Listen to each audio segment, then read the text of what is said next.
Some stories are cursed the moment they're discovered.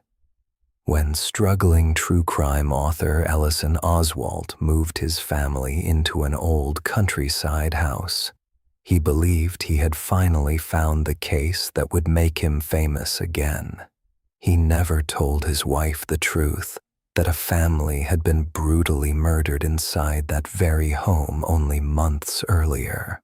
While searching the attic, Ellison uncovered a dusty projector and several reels of forgotten home movies. Curious, he threaded the first film into the projector.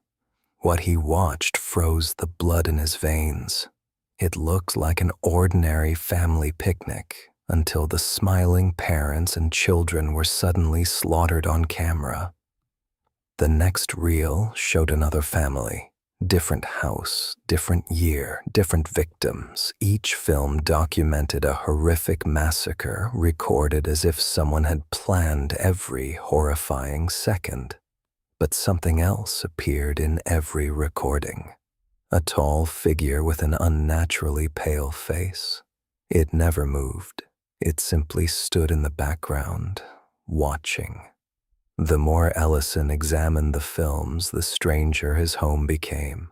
His son suffered terrifying night terrors. His daughter claimed she had imaginary friends living in the walls, and footsteps echoed through empty hallways every night. Soon, Ellison discovered a disturbing pattern. Every murdered family had lived in a different state. Every crime occurred years apart.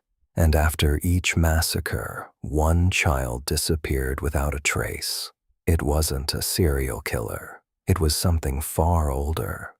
Research led Ellison to an ancient pagan entity known as Buhul, a soul-devouring being said to consume children by reaching them through images and moving pictures.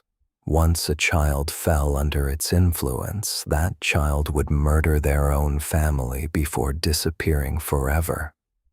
Terrified, Ellison burned the films and fled the house with his family, convinced they had escaped. For one brief night, everything seemed normal. Then a phone call changed everything. A deputy investigating the murders revealed the horrifying truth. The curse wasn't tied to the house where the killings happened. It followed the families after they moved away. Leaving the house had sealed their fate.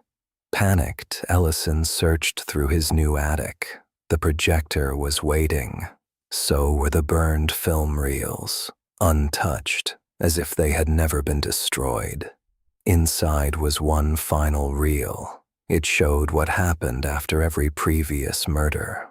The missing children had been the killers all along. Before Ellison could react, he collapsed. His daughter had secretly drugged him. When he awoke, he and his family were bound helplessly on the floor. Smiling calmly, his daughter picked up an axe. She whispered that she was making her own movie. The old camera recorded every horrifying second.